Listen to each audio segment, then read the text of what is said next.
নমস্কার। বয়স্কদের জন্য কমন যোগা প্রোটোকল কয়েকটি পর্বে শেয়ার করব। যে যোগাভ্যাসগুলো প্রত্যেক বয়স্ক মানুষ করতে পারবেন এবং এগুলো ভীষণই সহজ সরল এবং কার্যকরী যোগাভ্যাস। যোগাভ্যাস কোথা থেকে শুরু করব, কেমনভাবে শুরু করব এবং কোথায় শেষ করব, কেমনভাবে শেষ করব, অর্থাৎ A to Z সমস্তটাই আপনাদের সাথে শেয়ার করব কয়েকটি পর্বে। প্রথমে বলে রাখি, যোগ অভ্যাস শুরু করার কোনো বয়স লাগে না, যে কোনো বয়সে যোগাভ্যাস শুরু করা যায়। যারা বিগিনার অর্থাৎ যোগাভ্যাস শুরু করবেন বলে ভাবছেন তাদের উদ্দেশ্যে প্রথমে যোগ অভ্যাসের নিয়মকানুন সম্পর্কে কতগুলো কথা বলে রাখি। যোগাভ্যাস সবসময় বাইরে করা খুব ভালো, ঘরের বাইরে।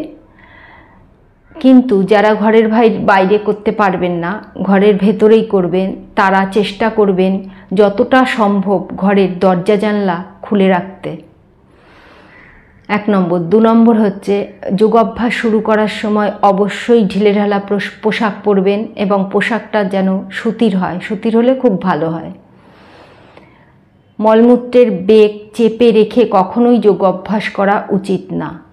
যে স্থানে যোগাভ্যাস করবেন সেই জায়গাটা যেন পরিষ্কার পরিচ্ছন্ন থাকে, মশা মাছির উপদ্রব না থাকে। মসকুইটো ম্যাট জ্বালিয়ে যোগাভ্যাস করা উচিত নয়।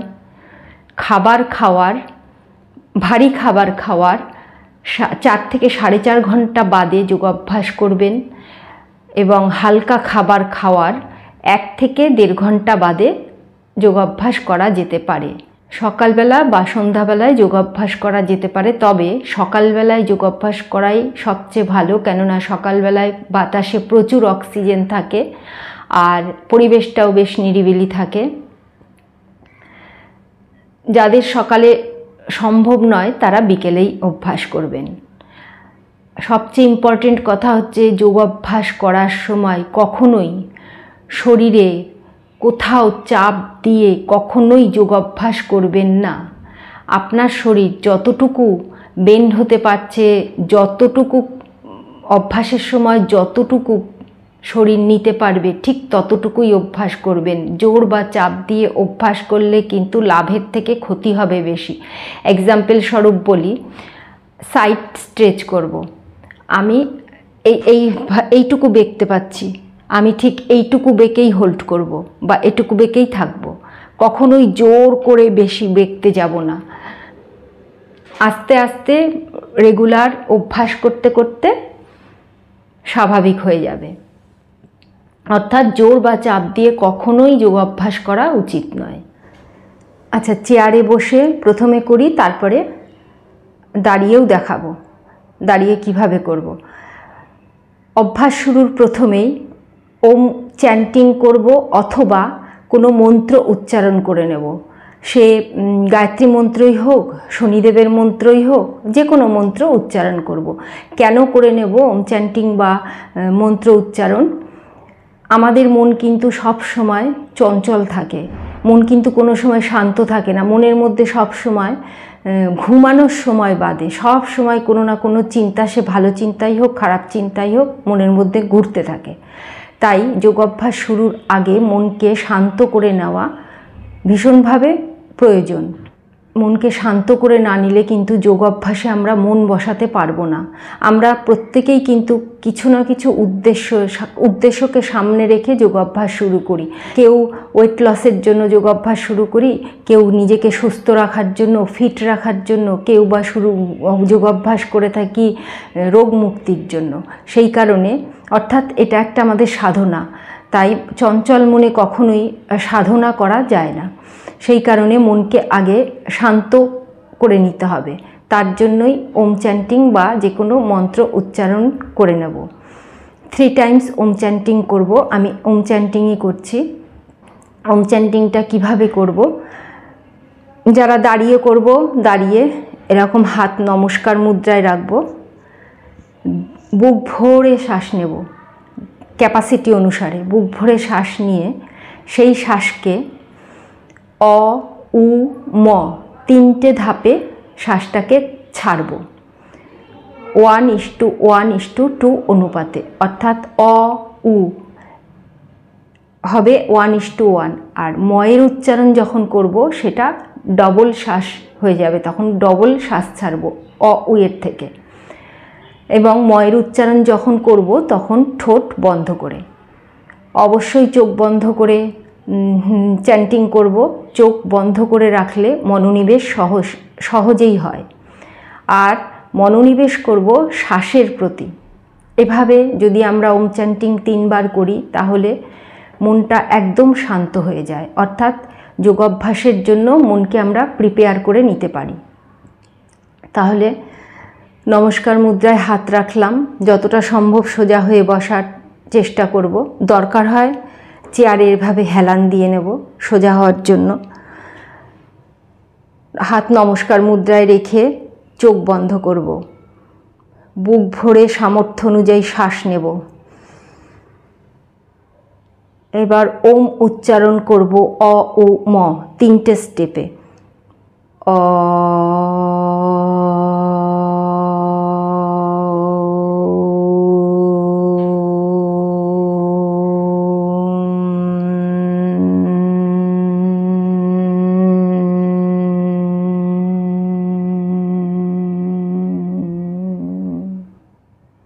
আবার বুক ভরে শ্বাস নেব, অ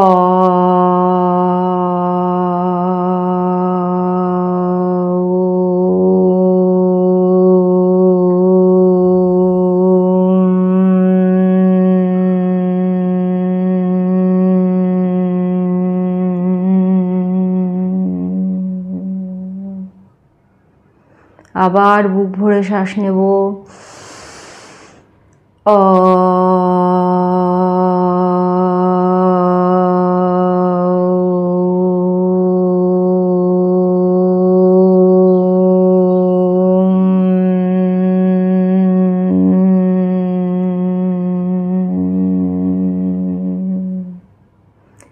থ্রি টাইমস ওম চ্যান্টিং করে 2 হাতের তালু খুব ভালো করে রাব করে চোখে টাচ করব। ধীরে ধীরে, কোনো তাড়াহুড়ো করে না, ধীরে ধীরে চোখ খুলব। নেক্সট অভ্যাস করব ব্রিদিং এক্সারসাইজ, অর্থাৎ ওম চ্যান্টিংয়ের পরে করব ব্রিদিং এক্সারসাইজ। আচ্ছা, ব্রিদিং এক্সারসাইজ কেন করব? আমাদের ফুসফুসের আয়তন ছোট একটা টেনিস কোর্টের সমান। তা এই ফুসফুসে প্রায় 7 লক্ষ অ্যালভিওলি বা বায়ুথলি থাকে। আমরা যখন নর্মাল শ্বাস নিই তখন 500 ml অক্সিজেন আমাদের ফুসফুসে প্রবেশ করে, কিন্তু ডিপ ব্রিদিংয়ের সময় 4500 ml অক্সিজেন আমাদের ফুসফুসে প্রবেশ করে, যার ফলে ব্লাড সার্কুলেশন যখন হয় শরীরে, তখন শরীরের প্রত্যেকটা কোষে অক্সিজেন খুব ভালোভাবে পৌঁছতে পারে। সেই কারণে ডিপ ব্রিদিং করে নেওয়াটা ভীষণই জরুরি। যোগাভ্যাস করার আগে যদি ডিপ ব্রিদিং করে নিই তাহলে প্রচুর পরিমাণে অক্সিজেন আমাদের শরীরে প্রবেশ করলো, যার ফলে আসন করার সময় কোনো ক্লান্তিবোধ আমাদের মধ্যে আসবে না, শরীর মন সতেজ থাকবে। এই কারণে তা ডিপ ব্রিদিংটা করব কীরকমভাবে, যারা দাঁড়িয়ে করব দাঁড়িয়ে, আর যারা বসে করব তারা কিভাবে করব, 2 হাত এভাবে শরীরের পার্শ্বভাগে রাখব, রেখে শ্বাস নিতে নিতে 2 হাত ওপরে, আবার শ্বাস ছাড়তে ছাড়তে ধীরে ধীরে নিচে।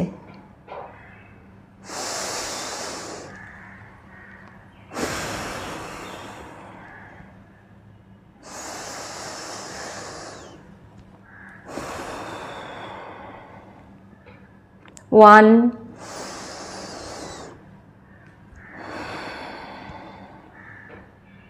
2,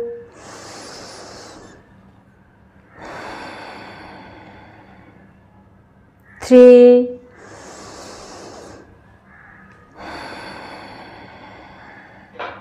4,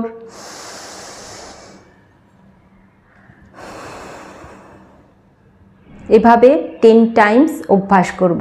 প্রথমে সামর্থ্য অনুযায়ী করব, তারপরে ধীরে ধীরে অভ্যাস বাড়িয়ে 10 টাইমস করব। প্রথমে যদি মনে হয় আমি 4 বার অভ্যাস করতে পারছি, 4 বারই করব, 3 বার পারছি, 3 বারই করব। ধীরে ধীরে আস্তে আস্তে অভ্যাস বাড়িয়ে 10 বার করতে হবে। 2 হাত শরীরের পার্শ্বভাগে রেখেও অভ্যাস করতে পারি, আবার 2 হাত এভাবে সামনে মেলে দিয়েও অভ্যাস করতে পারি। কিভাবে করব? শ্বাস নিতে নিতে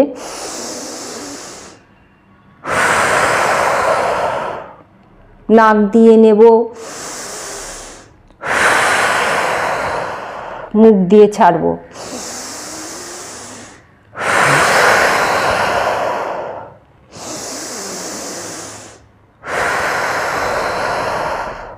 1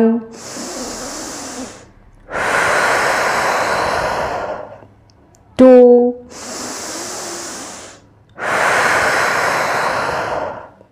3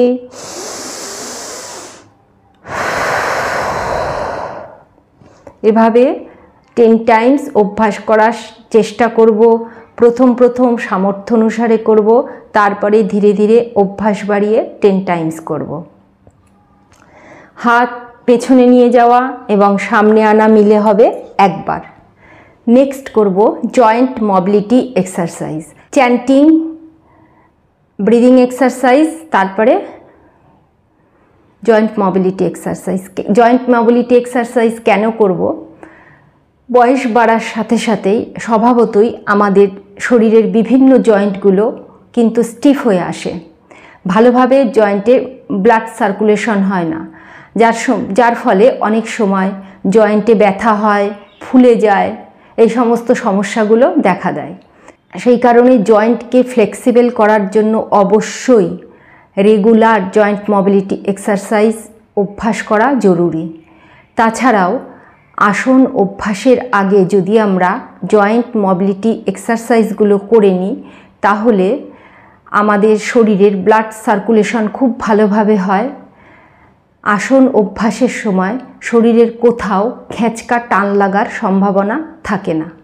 এই কারণে জয়েন্ট মোবিলিটি এক্সারসাইজ করে নেওয়া আসন অভ্যাসের আগে জরুরি। মাথা থেকে পা অবধি বা পা থেকে মাথা অবধি আমরা জয়েন্ট মোবিলিটি এক্সারসাইজগুলো করে নেব। এখন প্রথমে করব ঘাড় আপ ডাউন, সোজা হয়ে বসবো এভাবে। যারা দাঁড়িয়ে করব, দাঁড়িয়ে এভাবে কোমরে হাত দিয়ে, সোজা হয়ে দাঁড়িয়ে কোমরে হাত দিয়ে অভ্যাস করব। আচ্ছা, যারা বসে করব এভাবে সোজা হয়ে 2 হাত হাঁটুর উপর এভাবে রাখব, রেখে শ্বাস নিতে নিতে মাথা পেছনে, শ্বাস ছাড়তে ছাড়তে নিচে, শ্বাস নিতে নিতে পেছনে, শ্বাস ছাড়তে ছাড়তে নিচে। কোনো রকম তাড়াহুড়োভাবে করব, এভাবে একদম করব না, ধীরে ধীরে অভ্যাস করব। যখন মাথা পেছনে নিচ্ছি তখন পেছন দিকে একটু প্রেসার দেব সামর্থ্য অনুসারে, আবার যখন সামনে ঝুঁকছি তখনও একটু প্রেসার দেব সামর্থ্য অনুসারে। এভাবে প্রথমে সাধ্য অনুসারে করব, তারপরে অভ্যাস বাড়িয়ে 10 টাইমস করতে হবে। আপ ডাউন মিলে হবে একবার। শ্বাস নিতে নিতে পেছনে 1, শ্বাস ছাড়তে ছাড়তে 2,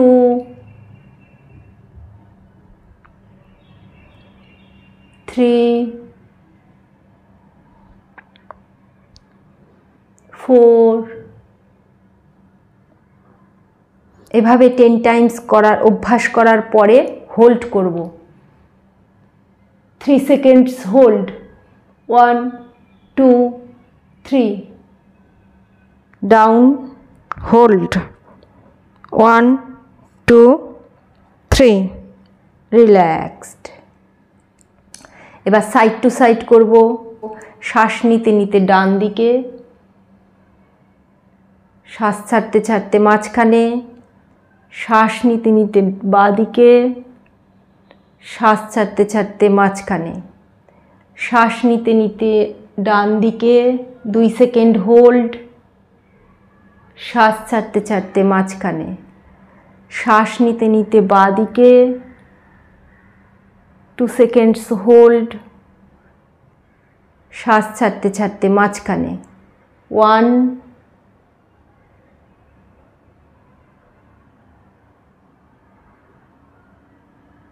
2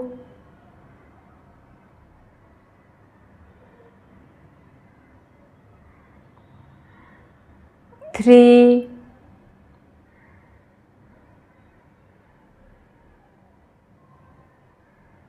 এভাবে 10 টাইমস অভ্যাস করব এবং লাস্টে হোল্ড করব। 3 seconds hold, 1 2 3। Opposite side hold, 1 2 3। Relaxed. লক্ষ্য রাখতে হবে এই অভ্যাস করার সময় কখনোই এরকম তাড়াহুড়ো করে করব না, ঝটকা মেরে এভাবে করব না।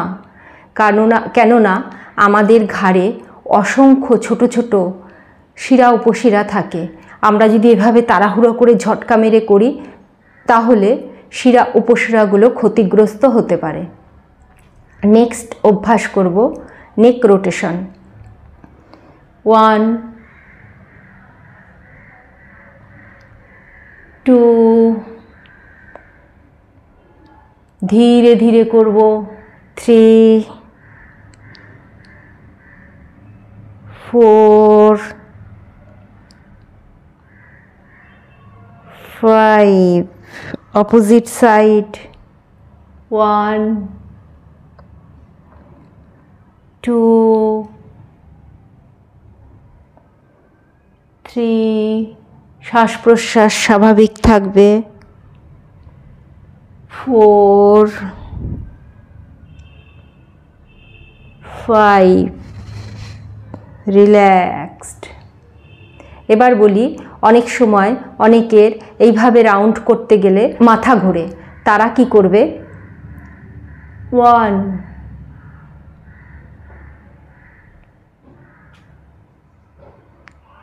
2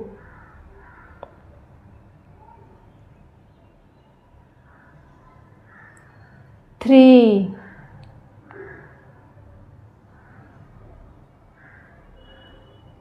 4 5। রিল্যাক্সড। যারা পুরো ঘোরাবে 5 times clockwise, 5 times anti clockwise, okay. আর যারা হাফ ঘোরাবে এভাবে, তারা 5 টাইমস অভ্যাস করবে। নেক্সট অভ্যাস করব শোল্ডার রোটেশন। কি করব? 2 হাত এভাবে কাঁধের উপর রাখব। শ্বাস নিতে নিতে কনুই ওপরে, শ্বাস নিতে ছাড়তে ছাড়তে কনুই নিচে, আবার শ্বাস নিতে নিতে ওপরে, শ্বাস ছাড়তে ছাড়তে নিচে। এভাবে প্রথমে সামর্থ্য অনুসারে করব, তারপরে ধীরে ধীরে অভ্যাস বাড়িয়ে 10 Times clockwise, 10 Times anti clockwise করব। 1 2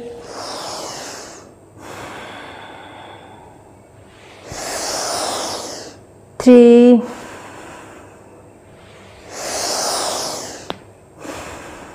4। আবার অপোজিটে করব ঠিক 10 টাইমস। শ্বাস নিতে নিতে ওপরে, শ্বাস ছাড়তে ছাড়তে নিচে, শ্বাস নিতে নিতে ওপরে, শ্বাস ছাড়তে ছাড়তে নিচে। 3 4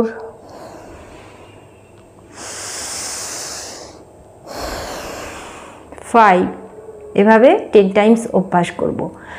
আচ্ছা, যাদের দুটো কনুই পাশাপাশি না যাবে, যতটুকু যাবে ঠিক ততটুকুই অভ্যাস করব, জোর করে অভ্যাস করব না।